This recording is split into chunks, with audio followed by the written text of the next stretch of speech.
मैंने कभी नहीं सोचा था कि एक नए अपार्टमेंट में जाने से मेरी जिंदगी इतनी तेजी से बदल जाएगी। यह एक शांत पड़ोस में एक छोटी सी जगह थी जो मेरे जैसे किसी व्यक्ति के लिए एकदम सही थी, जो साइलेंस और एकांत को प्रायोरिटी देता था। दीवारों को हल्के पेस्टल रंगों में रंगा गया था और बड़ी खिड़कियों से भरपूर प्राकृतिक रोशनी अंदर आती थी। यह मेरे जीवन में एक नई शुरुआत के समान फील हुआ। पहले कुछ दिन सामान खोलने और व्यवस्थित करने में व्यतीत हुए। मैं इस बात को लेकर बहुत सावधान थी कि हर चीज कहाँ रखी जाए। मैं एक ऐसी जगह बनाना चाहती थी जो घर जैसा लगे। सामान खोलने के दौरान मैंने पहली बार उसे देखा। वह मेरे सामने वाले अपार्टमेंट के दरवाजे के फ्रेम से टिकी हुई दालान में खड़ी थी। उसके काले बाल उसके कंधों से नीचे लहरों की तरह लहरा रहे थे और उसकी गहरी भूरी आंखों में रहस्यों की दुनिया छिपी हुई थी। उसने एक साधारण सफेद टॉप और जीन्स की एक जोड़ी पहनी हुई थी जो उसके कर्व्स को पूरी तरह से फिट कर रही थी। उसके बारे में आत्मविश्वास की एक हवा थी, एक आत्मविश्वास जो डराने वाला और दोनों था। हाँ, उसने कहा। उसकी आवाज मधुर और मधुर थी। मैं वंशिका हूँ। बिल्डिंग में आपका स्वागत है। मैं कुछ क्षणों के लिए अवाक रह गई थी। उसकी सुंदरता और उसके तरीके ने उसे शॉक कर दिया। ऐसा लग रही थी कि वह अपने आसपास की जगह को सहजता से कंट्रोल कर रही थी। हाँ, आखिरकार मैं जवाब देने में सक्सेसफुल रही। मैं अनुष्का हूँ। आपसे मिलकर खुशी हुई। उसने एक धीमी मुस्कान दी जिससे मेरा दिल धड़कने लगा। अगर आपको कुछ चाहिए तो मुझे बताइए। मैं हॉल के दूसरी तरफ हूँ। धन्यवाद, मैंने कहा। मेरे अंदर एक गर्माहट फैल गई। मैं इसकी सराहना करती हूँ क्योंकि वह अपने अपार्टमेंट में वापस जाने के लिए मुड़ी थी। मैं अपने विचारों को स्पष्ट करने की कोशिश में अपना सिर हिलाया। यह सिर्फ एक एनएबी परिचय था, इससे ज्यादा कुछ नहीं। लेकिन अंदर से मैं जानती थी कि अगले कुछ दिनों में वंशिका कुछ भी नहीं बल्कि नॉर्मल होने वाली थी।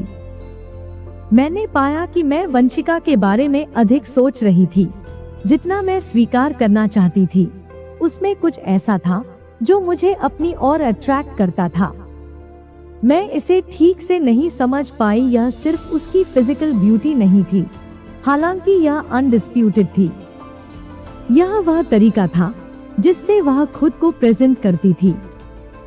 वह जिस तरह से एक शांत सेल्फ कॉन्फिडेंस शो करती थी, वह अट्रैक्टिव और डराने वाली दोनों थी। मैंने अपने नए प्लेस पर बसने पर फोकस करने की कोशिश की, लेकिन मेरे थॉट्स बार बार उसी की ओर लौट रहे थे। मुझे शौक हुआ कि उसने क्या किया। एक लिविंग के लिए उसकी लाइफ कैसी थी और क्या उसके लाइफ में कोई स्पेशल था। ये थॉट एक शाम मेरे दरवाजे पर दस्तक से इंटरप्टेड हुए। मैंने इसे खोला और पाया कि वंशिका शराब की बोतल पकड़े हुए वहाँ खड़ी है। उसने उसी धीमी मुस्कान के साथ कहा, मुझे लगा कि आपको कुछ कंपनी पसंद आ सकती है। ट्रांसफर स्ट्रेसफुल और थोड़ा क्यों हो सकता है, कभी भी दर्द नहीं होता है। मैं एक पल के लिए हिचकिचाई, अनसर्टेन कि क्या कहना है। ओ जरूर, अंदर आओ। वह अंदर आ गई। उसकी आंखें कमरे को स्कैन कर रही थी। आपने इस जगह के साथ एक शानदार काम किया है। यह कंफर्टेबल लग रहा है। धन्यवाद वंशिका, मैंने कहा, थोड़ा आत्मजागरूक फील करते हुए। यह एक प्रगति पर काम है। उसने मुझे शराब की बोतल दी और हमारी उंगलियां थोड़ी देर के लिए टकराईं, जिससे मेरे शरीर में बिजली का झटका लगा। मैं जल्दी से दूर हो गई और किचन में एक कॉक खोजने के लिए चली गई।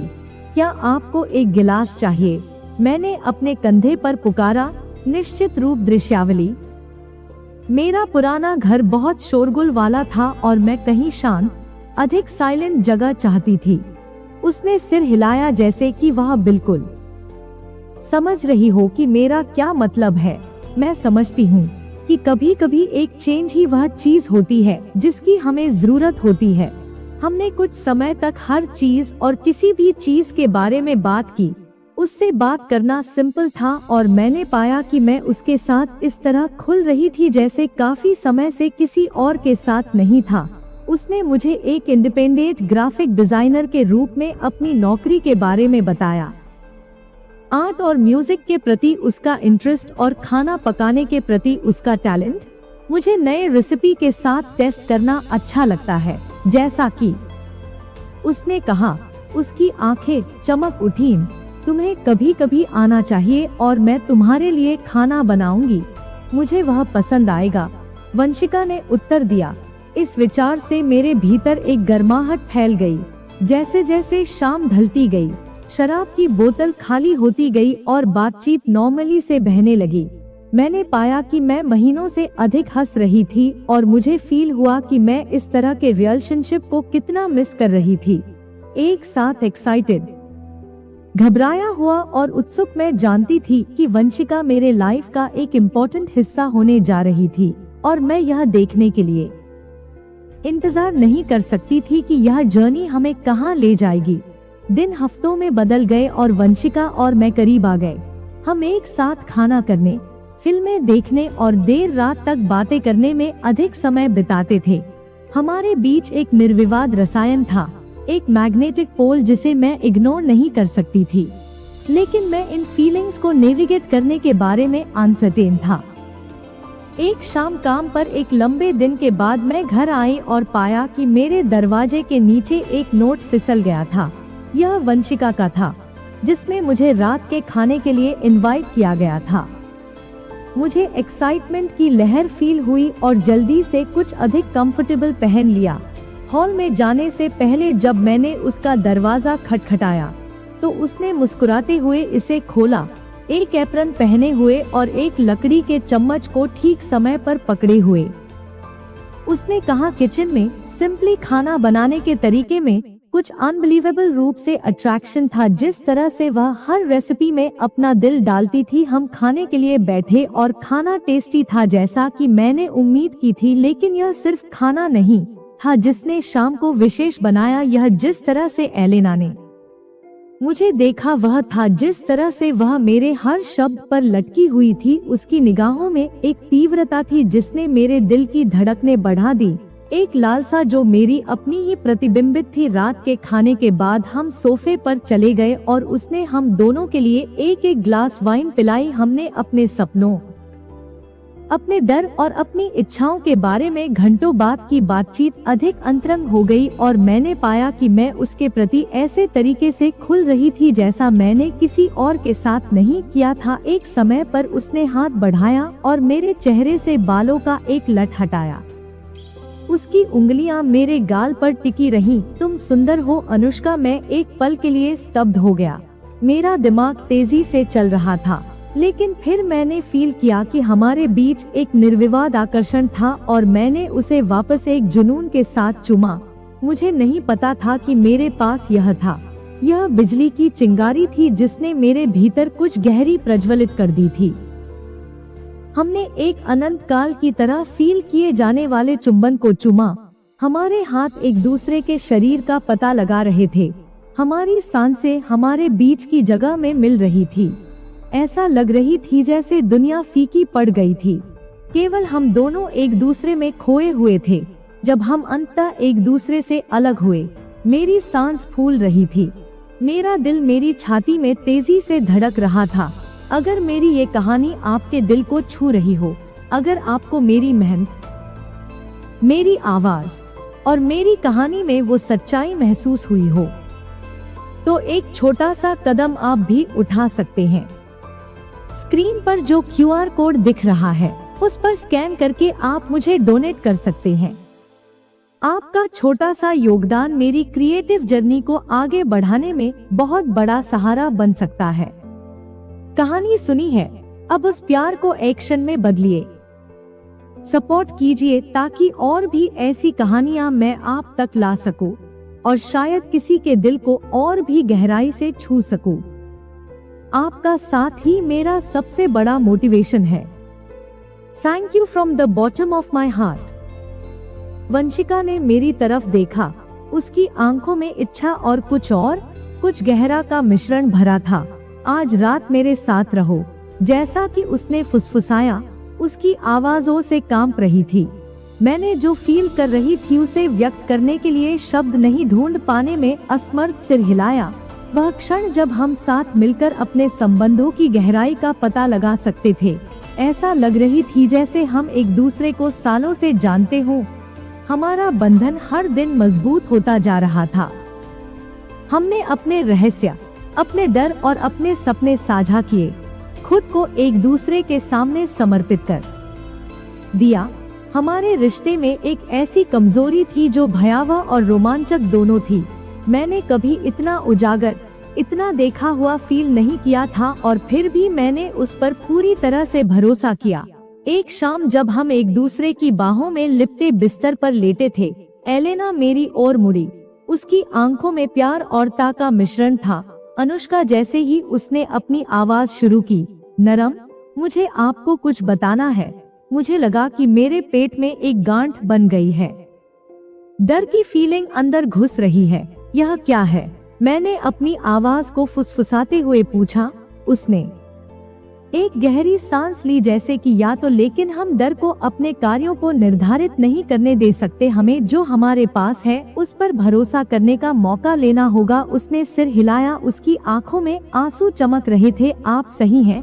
जैसा उसने फुसफुसाया, मैं अब और डर में नहीं जीना चाहती। मैं यह देखने के लिए आपके साथ रहना चाहती हूँ कि यह जर्नी हमें कहाँ ले जाती है। मैंने उसे अपने पास खींच लिया और उसे कसकर पकड़ लिया, जैसे कि उसे और खुद को आश्वस्त करना हो कि हम इस 7 सप्ताह में हैं, इसका पता लगा लेंगे। वंशिका ने कहा, मेरी आवाज दृढ़ संकल्प से भरी हुई है। चाहे कुछ भी हो, हम इसका सामना एक साथ करेंगे। जैसे ही हम वहाँ एक दूसरे की बाहों में लिपटे हुए लेटे थे, मुझे साइलेंस और कंफर्टेबल का एहसास हुआ जो मैंने लंबे समय में फील नहीं किया था। मुझे पता था कि हमारी जर्नी अभी शुरू हो रही थी, कि रास्ते में चैलेंजेस और बाधाएं होंगी, लेकिन मुझे यह भी पता था कि जब तक हम एक दूसरे के साथ हैं, हम किसी भी चीज को पार कर सकते हैं। क्योंकि सप्ताह महीनों में बदल गए। वह व्यस्त रहती थी और कई बार वह किसी प्रोजेक्ट में इतनी व्यस्त रहती थी कि हमारे लिए बहुत कम समय बचा पाती थी। मैं उसके काम की मांगों को समझती था, लेकिन जब वह अपने काम में इतनी अधिक लीन होती थी तो उपेक्षित फील न करना कठिन था। एक शाम, एक लंबे दिन के बाद जब मैं घर आई तो वंशिका को लैपटॉप पर झुका हुआ पाया। उसकी आंखें स्क्रीन पर चिपकी हुई थी। हे ई ने मेरी आवाज से निराशा को दूर रखने की कोशिश करते हुए कहा, कैसा चल रहा है? उसने मुश्किल से ऊपर देखा। उसकी उंगलियां कीबोर्ड पर उड़ रही थी। जैसे उसने जवाब दिया हो। उसका स्वर विचलित था। कल मेरी एक समय सीमा है और मैं इसे पूरा करने के करीब भी नहीं हूँ। मैंने निराशा का दर्द फील करते हुए आह भरी। मैं उम्मीद कर रही थी कि हम आज रात एक साथ कुछ समय बिता पाएंगे। आखिरकार उसने ऊपर देखा। उसकी आंखें अपराध बोध से भरी हुई थी। मुझे माफ करना अनुष्का, मैं सच में माफ कर। मैं खुद को उपेक्षित फील करने से नहीं रोक सका। यह एक नाजुक संतुलन था जिसे हम अभी भी समझने की कोशिश कर रहे थे। अगले कुछ दिन भी लगभग एक जैसे ही थे। वंशिका अपने काम में व्यस्त थी और मैं उसे वह जगह देने की कोशिश कर रही थी जिसकी उसे जरूरत थी। लेकिन जैसे जैसे समय सीमा नजदीक आ रही थी, मैं देख सकती थी कि यह उस पर कितना भारी पड़ रहा था। वह थक चुकी थी। उसकी आंखों में थकान के बादल छाए हुए थे और मैं जानती थी कि उसे समय सीमा की रात को एक ब्रेक की जरूरत थी। मैंने उसे घर का बना खाना खिलाकर सरप्राइज देने का फैसला किया। मैंने दोपहर में उसकी फेवरेट डिश तैयार की और उसका एक्साइटमेंट बढ़ाने की उम्मीद में उसे तैयार किया। जब वह आखिरकार अपने ऑफिस से बाहर निकली तो वह थकी हुई लेकिन राहत फील कर रही थी। मैंने उसे मुस्कुराते हुए अभिवादन किया। हे ई ने उसे गले लगाते हुए कहा, कैसा रहा? उसने मेरी तरफ झुकते हुए आह भरी। यह हो गया, उसने कहा। उसकी आवाज में थकान थी। मुझे बस खुशी है कि यह खत्म हो गया। कई दिनों तक मुझे ऐसा लगा कि हम फिर से वास्तव में जुड़ रहे हैं। हमने बातें की और हंसे। पिछले कुछ दिनों का तनाव दूर हो गया। यह हमें याद दिलाता था कि हम एक दूसरे के लिए प्यार और समर्थन के साथ क्यों थे। जैसे जैसे शाम ढलती गई, मैं उसकी आंखों में थकान लौटती देख सकती थी। तुम बार क्यों नहीं लेते? मैंने सुझाव दिया कि मैं यहाँ सफाई कर देता हूँ। उसने मुझे एक आभारी मुस्कान देते हुए सिर हिलाया। तुम सबसे अच्छे हो, उसने कहा। बाथरूम में जाने से पहले मुझे धीरे से चूमा। मैंने किचन साफ की, कंफर्टेबल की फीलिंग फील करते हुए। हमारे रिश्ते की चैलेंजेस को पार करना हमेशा इजी नहीं था, लेकिन इस तरह के क्षणों ने इसे सब कुछ लायक बना दिया। मुझे पता था कि जब तक हम संवाद करते हैं और एक दूसरे का समर्थन करते हैं, हम किसी भी चीज पर काबू पा सकते हैं। जैसे जैसे महीने बीतते गए, एलेना और मैं करीब आते गए। भविष्य जहां हम साथ हो सके, चाहे जिंदगी हम पर जो भी फेंके। मैंने ओका उफान फील किया।